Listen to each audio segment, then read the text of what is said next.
অবস্থাটা খুবই খারাপ। আমি যদি মর্নিংয়েও এত খারাপ অবস্থা দেখতাম আমি হসপিটালেই নিয়ে চলে যেতাম।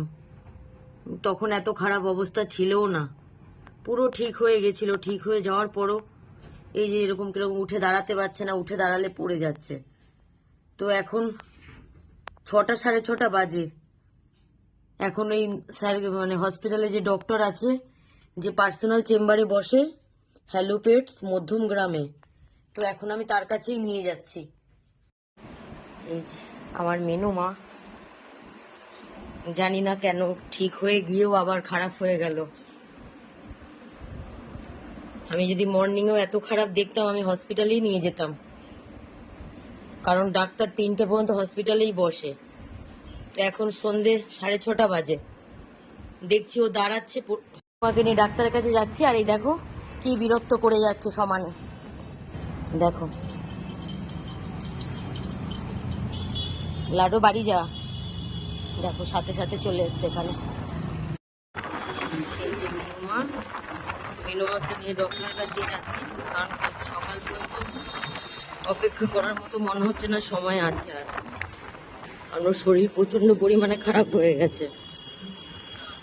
হসপিটালে নিয়ে যাওয়ার মতো সময় হবে না। তো ওই হসপিটালের ডাক্তারই যে পার্সোনাল চেম্বারে বসে মধ্যম গ্রামে, সেখানেই নিয়ে যাচ্ছে। পার্সোনাল চেম্বারে নিয়ে এসেছি মিনুমাকে, হ্যালো পেটসে।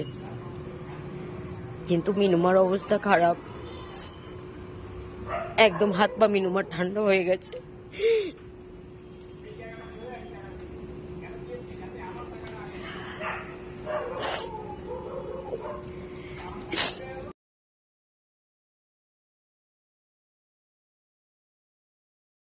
অবস্থা খুব খারাপ, টেম্পারেচার নেমে গেছে পুরো।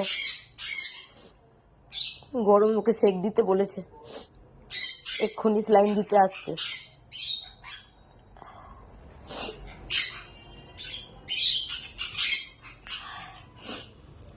এই মেডিসিনটা বড় ফাইলটা 4,500 টাকা দাম, তো সেটা পাওয়া যায়নি। তো এটা অন্য একজনের কাছ থেকে, এই সিরিঞ্জের এতটা, তার কাছ থেকে আমি কিনে নিয়ে এসেছি।